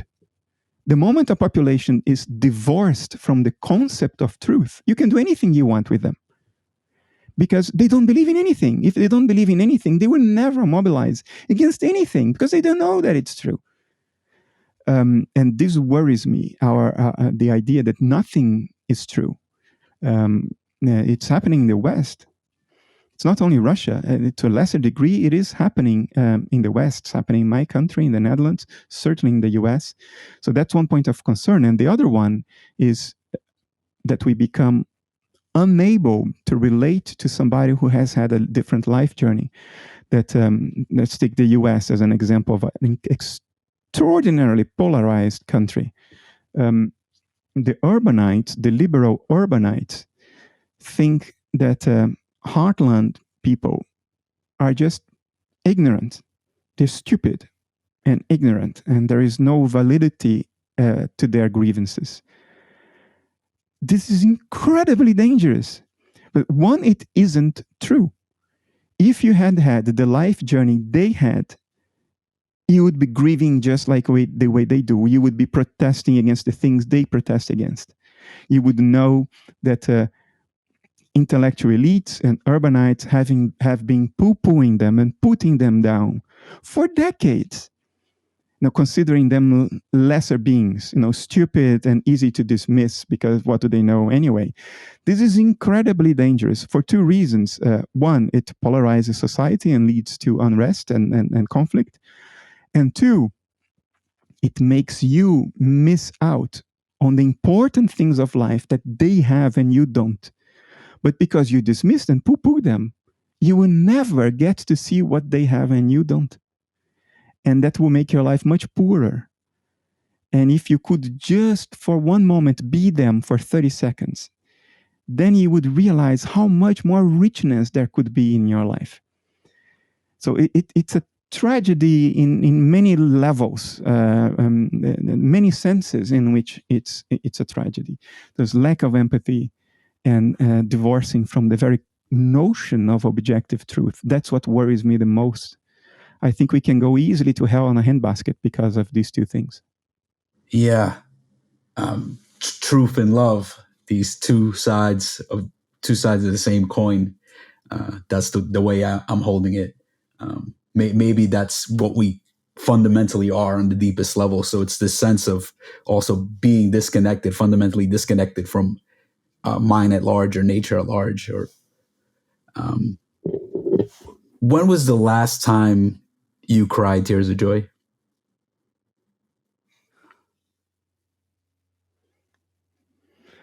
It was not long ago. Well, tears of joy, I mean, I don't know whether it's pure joy. There is sadness in there as well. There is a level in which these two things merge together and they cannot be separated anymore. But there is a song that was very important in my youth after my father died. It gave me many insights at an intuitive level. And I listened to it for the first time again after decades, a couple of months ago. It's a song called Song to the Siren, sung in the voice of Elizabeth Fraser, a Scottish singer, sung by her in 1983 when she joined a collaboration of artists called This Mortal Coil, a loose collaboration of many musicians, and Elizabeth Fraser, under the label of This Mortal Coil, sung Song to the Siren. It's just her voice and one very subtle guitar. And it brought back a lot of stuff. And then I cried tears of sadness, but there was a lot of joy there too. But there is joy in when you sort of have lived long enough that you can look back and contemplate the journey. And so even the parts of the journey that entailed great suffering, from the perspective that you gain at some point when you look back, you understand that even those are part of the painting of your life. Those are necessary components. And you start falling in love for your suffering. I don't know how to explain this to you, but this is the effect I had when I listened to that song. And it became now the permanent soundtrack. When I'm writing the book I'm writing now, I'm always listening to that song because it puts me exactly in the right state of mind. I'll tell you something else that made me cry 2 days ago. It's not tears of joy. There's a lot of sadness too, but mixed in with joy. There's a point where these two things just merge. There is another song, pop song as well, by an English rock band called James. And the song is called Moving On. And there is a video clip made for that song using dolls made of threads. And it's a sublime work of art. It's impossible not to cry watching that video clip. It's not like the song is super sad. No, the effect, the gestalt effect of the animation with the song and the lyrics it's impossible not to cry. Just give it a go. James, Moving On. It's a video clip with yellow dolls made of threads, and the artist humanized those dolls almost to a spiritual level. It's amazing, and there is the best representation of God ever produced in art in that video clip. Look for it, and you shall find. I will check that out. Yeah, and I definitely resonate with the notion of joy and grief being these, two sides of the same coin. And I think, like, sometimes I'm playing with my children. I got two kids, 3 and 4 years old, and I'll get tears in my eyes, and there's so much joy. But I think there's also underneath that the grief, like the fact that they're not going to be little forever, and they're kind of like this, just you can't grasp it, just falling through they're just growing up so quick, and just those moments are fleeting. That's it. Keep your eyes on this, because you have your eyes on the ball. The ultimate joy is the ultimate sadness. If you, it's like a ring. Joy goes this way, sadness goes that way. But if you pursue those until their ultimate conclusions, they join. There's no distinction between them. If you see that, you have your eyes on the ball. There are many things that move me. Music tends to move me a lot. There is a theme in European music that has been around for hundreds of years. And Vivaldi made an arrangement of that theme that invariably makes me emotional. What's the name again? It means the craziness or the madness. La folie. La folie is a theme that we don't know who authored it, but it has been in European music for hundreds of years. And Vivaldi made a version of it that is just crushing, crushing in a wonderful, beautiful way. Or there is this male contralto called, he's an Argentinian Italian, or an Italian Argentinian, called Franco Fagioli. And there is a symphony by Vinci, not Da Vinci, Vinci, the composer. And there is one movement in that symphony about ships breaking up at sea and sinking. And the way he sings that is such a virtuoso performance. That's pure joy. That's not mixed in with sadness. I just can't believe a human being can do that. So that moves me to tears as well. Some movies move me to tears. Kieślowski's La Double Vie de Véronique from 1991 invariably moves me to tears in the scene when Veronique found an old photo she made of Veronica without knowing, when she was on a trip to Poland years earlier. That scene is one of the most perfect symbols of the search for wholeness that any artist has ever produced. It is such a pungent display of the need for wholeness. Veronique starts crying when she sees that photo, because she realizes she missed her chance to find wholeness. And Veronica is played by the same actress, and they are not twins. It's just the artistic language of Kieślowski to suggest to you that what you miss to be whole is an aspect of yourself that is out there in the world. So it does away with the distinction of self and world, subject and object, me and other. It mixes it all up, which is the reality of the situation. But that movie conveys this very, very clearly if you've been paying attention and following the movie as opposed to doing social media at the same time. So yeah, a great many things can move me. Yeah. I love that we've circled into music and movies and art. So maybe I'll ask a couple more questions before we wrap up. You've written many books, most of which unpack your position of analytic idealism. What makes your upcoming book, Analytic Idealism in a Nutshell, different or unique from the other ones? I've been trying to communicate these things for 15 years now. And I've written a great many different books focusing on different aspects of the message with different emphases, different metaphors. But after 15 years, you learn how to meet people where they are. You learn what is the best way to get something across in as simple and direct manner as possible.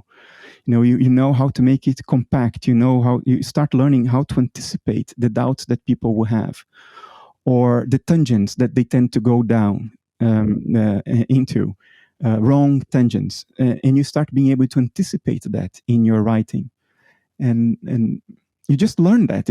I would have to be a complete idiot not to have learned a thing or two over 15 years of trying to convey this message to people. So this book is a sort of, I put all this learning in this book. The best way to get this across, how to meet people where they are, how to anticipate their doubts, how to anticipate their criticisms, and then deal with them in a way that is natural to the person as opposed to being natural to me. So it's all there in that book. It's almost like an attempt to close my philosophical body of work. No, sort of a grand summary, not tongue-in-cheek, not like Kierkegaard did with how did they call the book? He called it Afterword. He called his book an afterword to another book, but the afterword was 4 times bigger than the book it's supposed to be the closing of. So he did it tongue-in-cheek. It was Kierkegaard's indirect communication. And in my case, it's not tongue-in-cheek. I actually sincerely tried to bring the story to a close. So if anybody ever asks me, what is analytic idealism? I can hand that short book and say, this, you can read this in one sitting. You can read this in a single day, and it will meet you where you are. That was the attempt. So I can go on and write about other things now, not just analytic idealism. Yeah, I appreciate that most of your books are thin, and it's very difficult to make them thin, but I do my best. Thank you for that. I think that's underdone nowadays. So, and what are some of the things that you're planning on writing, or maybe you're currently writing now that you're kind of bringing that to end? I'm writing. Well, I'm no longer writing about analytic idealism. The latest book, which is coming out in October, I finished writing it last year. It takes that long to produce and do marketing, fight for shelf space in brick and mortar shops. It's a long process. Yeah. But for me, that book is long gone. What I'm writing now is not about analytic idealism anymore. It's a search for identity. It took me a long time in my life to accept that I am a Western mind, and it's okay. Because I admire the Eastern mind, I admire India a lot. I never went to India. I fear that if I go, I might never come back. And one of the reasons I've never visited yet, I think I would just gladly be absorbed into the Indianness and never reemerge from that. I admire Japanese culture. I admire Buddhism, philosophy from the East. I admire Middle Eastern philosophy, classical Muslim philosophy, the philosophy of Islam, both Sunni and Shiite philosophy, coming from Persia, the 8th and 9th century. I admire all that. So I looked up to it for a long time. And I tried not to be Western, if you know what I mean, because I had this idea that something else is superior. And it may be, but it doesn't matter. That's my conclusion. I am a Western mind. I have to own my identity because that is my natural path. I don't need to emulate somebody else. It's not natural for me to emulate somebody else. It's okay that I admire somebody else while still owning my own roots and my own path. I am a Western mind. And to conclude that, I had to learn what is it to be a Western mind? How can I know that I am one if I don't know what it is? And this book is about that. It's about the Western mind and the role that the daimon plays in us as Westerners, the impersonal will that arises within us against our own egoic interests. How do we deal with that? Should we exteriorize that? Should we give it a name like I'm doing now, calling it the daimon? How do we relate to it? How do we negotiate with it? In order to live a natural and productive, functional life. So these are the thoughts I am immersed in right now, writing this book. Yeah, very much looking forward to reading Analytic Idealism in a nutshell, and also this new work that you're putting together. Bernardo, this has been a fascinating conversation. Explored idealism, cognitive entrenchment, loneliness, enlightenment, suffering, so many topics. Before we wrap, yeah. Thanks for your unique and very personal questions. I appreciate it. It humanizes the dialogue a lot more. Thank you, Bernardo. I've been anticipating having this conversation with you for a while, so I've been thinking about what I could ask you. Before we wrap up, I have one more question. Let's imagine it's your last day alive on Earth, and once you're gone, everything you have ever done or created will disappear along with you. However, all your books, everything is it's not gonna stay. It's just gonna dissolve. However, you're granted the power to broadcast a short message that the whole world will hear. Oh, I won't do this. I don't believe in short messages that change the world. I don't believe in it. I am incredibly skeptical about it. I don't think the world is changed because of a rising discourse, a great speech. I don't think that's how it works. Otherwise, there would have been no war for the past 2,000 years, because the priests are telling us at the altar that we should not make war, and they preach and they give wonderful discourses. It hasn't worked thus far, has it? It doesn't work like that. We will go through what we need to go through. So let me answer the question you didn't even ask yet in another way, because I know what you're going to ask, and I'm going to tell you nothing. I would say nothing. Even if all my books disappear with me, there is one thing that will never disappear, which is what came to the minds of people when they read or listened to me. Those experiential states will never disappear. They will become part of the very fabric of reality forever. My life will not lose its meaning if all my books burn up the day I die. On the contrary, the life of a philosopher is only complete when he or she dies. Because for as long as a philosopher is alive, he or she is a farting, sweating human being that needs to eat and has myriad character flaws. But when a philosopher dies and joins the ancestors, now he's a transcendent figure. He's a perfect figure. He's a receptacle of projections. And now his message becomes pure, uncontaminated by banality and biology. It becomes crystal clear and pure. So the crowning achievement of a philosopher's life is dying well. I look forward to that. Yeah, way to rebel against the 3-second attention economy there with that answer. Bernardo, thank you so much. Appreciate you. Thank you. Thank you for the opportunity, sir.